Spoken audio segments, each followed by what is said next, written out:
So here's the second problem sheet, momentum and collisions. There's 3 problems on this, and they all involve pretty much the conservation of momentum. They somewhat, the last one involved the conservation of kinetic energy, but it was a little bit of a twist, okay? So let's get into this one.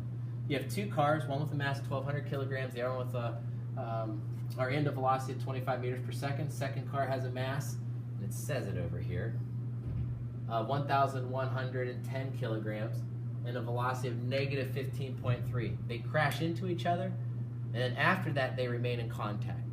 So the first thing you need to identify is that they remain in contact. And that means that it's a perfectly inelastic collision.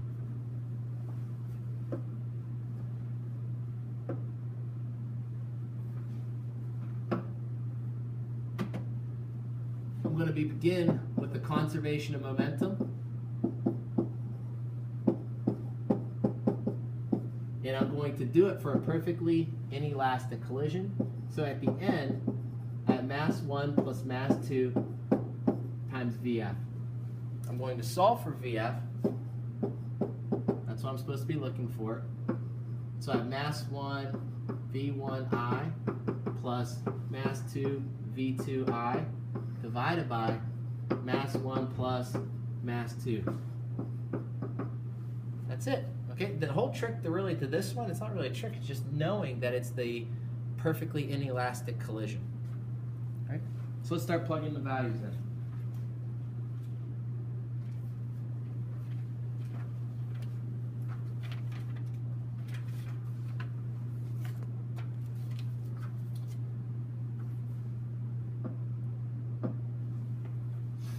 Our first mass was a 1,200 kilogram car times 25.0, I'm not going to write meters per second just because we're going to be running out of room possibly, plus the second car times its velocity, which is negative 15.3. Once again, we need to be very careful that we actually put in the minus and the plus signs. If you forget it, see, you'd actually be adding everything instead of end up subtracting the second one. Right. So one of the big mistakes that I see is people not using parentheses when they do their calculations. So we have 1,200 times 25 plus 1110 times negative 15.3. I like to hit answer there. Then I'm going to divide by, and I'll parentheses the bottom. And I get 5.6. Now let's look at our significant figures. The 1,200 would actually have 2. Everything else has 3.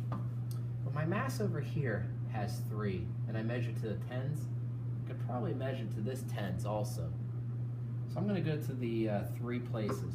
If you ended at 5.6, that's okay.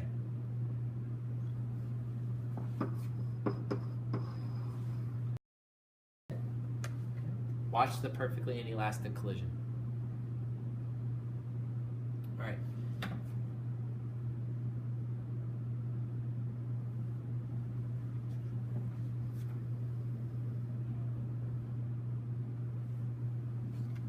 We're going to assume the second one, it talks about 2 steel balls hitting each other. And it says assume an elastic collision. I want you to do this though.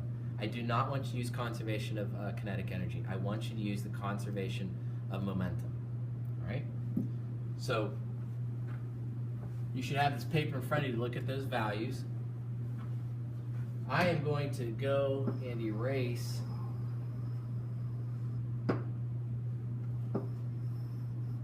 that. And I'm going to write M1V1F plus M2V2F.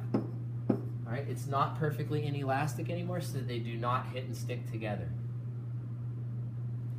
Ultimately, what we're looking for is it says if the final velocity of the first steel ball is 0.75, what is the final velocity of the second ball? So we are solving for this.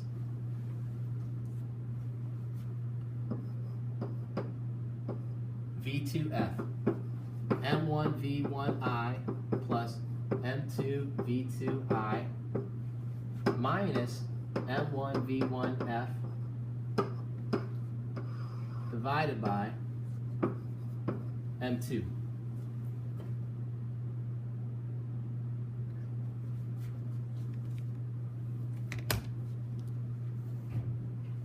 So we get v2f is going to be equal to 2.00. I'm going to run out of room, so I'm not going to write the units. 1.23 plus 2.30 times 0.50 minus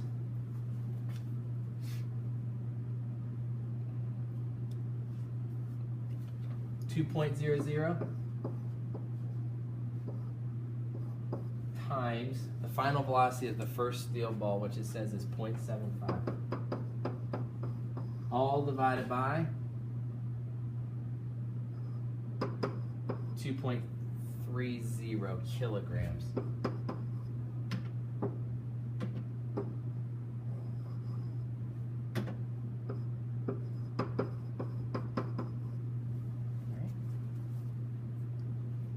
And hopefully the math is right here that I did and that I've seen other people do. And we should get something like 0.92 meters per second.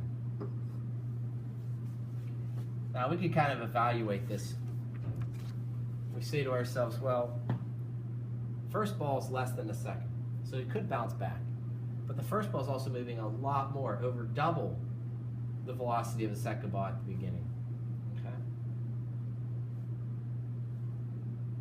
It also helps that both balls are also going this way. So you would think after it hits, it would still continue to go that way. And it does. Now, does the answer make sense? 0.92. Well, if you take a look at this, and we know the velocity of the first ball is 0.75, we know that the velocity of the second ball should be more, especially if we have our picture drawn like this, which we should. And then after they hit, they should still be going the same direction. So I'm going to pause. We'll get into the third one here.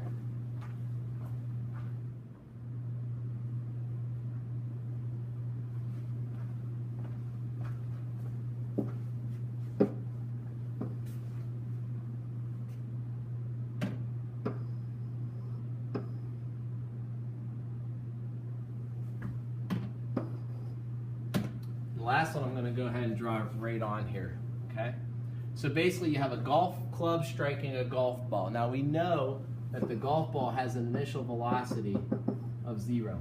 It gives you the mass of the club, it tells you the velocity it's moving at, it gives you the mass of the ball, and it says it's initially at rest, which we already said. When the club strikes the ball continues to move, or starts to move I should say, and the club continues to move. So it says how much kinetic energy was lost during the collision. Well, we should know that in the initial part, there's kinetic energy from the golf club, and the kinetic energy from the ball is just 0 because it's not moving. And then afterwards, we should have both kinetic energy in the club, the golf club, plus the kinetic energy from the ball.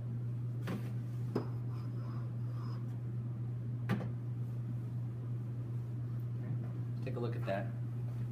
I'm actually going to see if this writing's big enough. Oh, that's nice. Oh, that's really nice.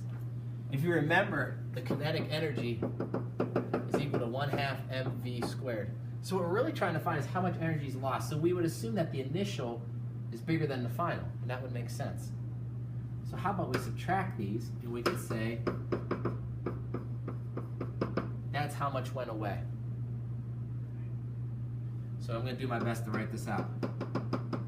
Kinetic energy lost is equal to 1/2 mass of the golf club, velocity of the golf club initially, squared, minus 1/2 mass of the golf club, velocity of the club, final, squared,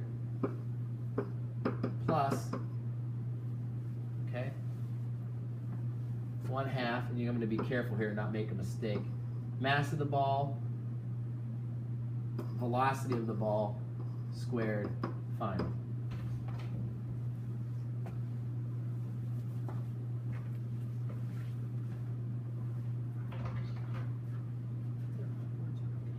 The words are okay?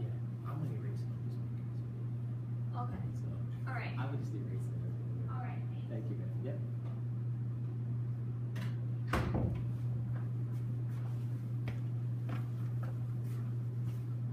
So, I'm back.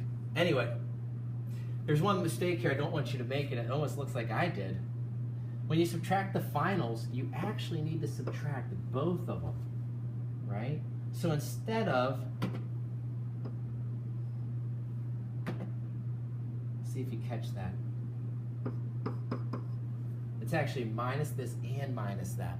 Okay, you gotta minus both of them. All right, so let's plug this in. 1/2 mass of the club, 0.425 times the velocity of the club is 50.0 squared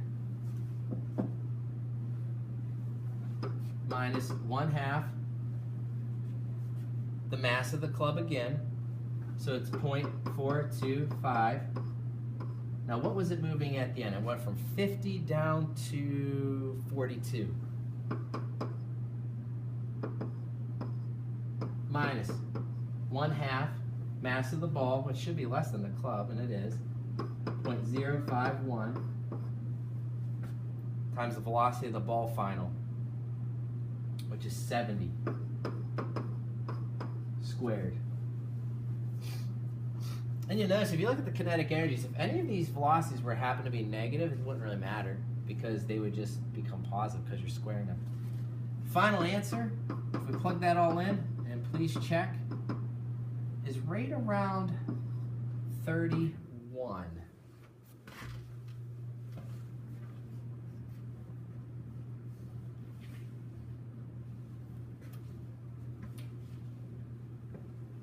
It's right around 31 joules. If we look at significant figures, should we go with 3? Yeah. The problem is we got this ball over here. It only has 2. So if you go with 2, that's okay also. 2 or 3, that'd be fine. All right. So this is really the types of problems that are going to be on there. You're going to have Ft equals P, all right, the impulse momentum theorem, and then you're going to also be using mostly just the conservation momentum, but I want you to at least have an idea about the conservation of kinetic energy. I'll be checking my emails. If anybody has any questions, please shoot me an email and